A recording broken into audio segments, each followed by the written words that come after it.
So ayan mga kabayan, tara't samahan nyo ko ulit, magluto tayo. So ayan, nilagay na natin yung sibuyas. Tapos lalagay na natin yung pork, yung baboy. So ayan, halu-haluin lang natin para kumalat yung mantika at maluto siya. So ayan, pinisa lang natin yung yung baboy.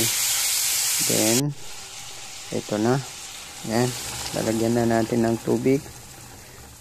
Lagyan lang natin ng daming tubig para lumambot siya. Ayan, lagyan natin ng lemon. So ayan mga kabayan, lemon yung nilagay natin. Ayan, piga ko para mas masarap. Tapos isa pang lemon. Bali isang lemon yan, hinati ko lang siya. So para mas masarap. Ayan, pakuluan natin sa lemon. Then, ayan na, kumukulo na siya. Tapos sasabay natin yung kanin. Pinagsabay ko na mga kabayan kanin saka yung luto nating ulam.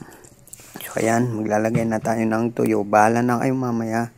Kung kulang pa, dagdagan nyo na lang. So ayan, haluin natin para kumalat yung toyo. Tapos, ayan na, lalagyan na natin yung patatas. Kasi malambot na siya. So, kunti na lang yung tubig niya, kabayan, no? So, ayan na nga, haluin natin ulit. Ito na yung ating adobo. Ayan. Haluin natin para lalong lumambot yung yung patatas. So, ayan. Luto na yan mga kabayan.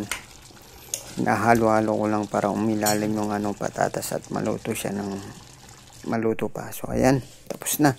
Then, pagkatapos natin magluto, ayan, maglinis muna tayo mga kabayan para maganda siyang tignan. So, ganyan ginagawa ko pagkatapos ko magluto.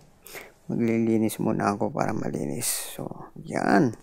So, ayan na yung finished product. Malinis na mga kabayan. So, ano pang ginagawa natin? Tara, kain na. Bye!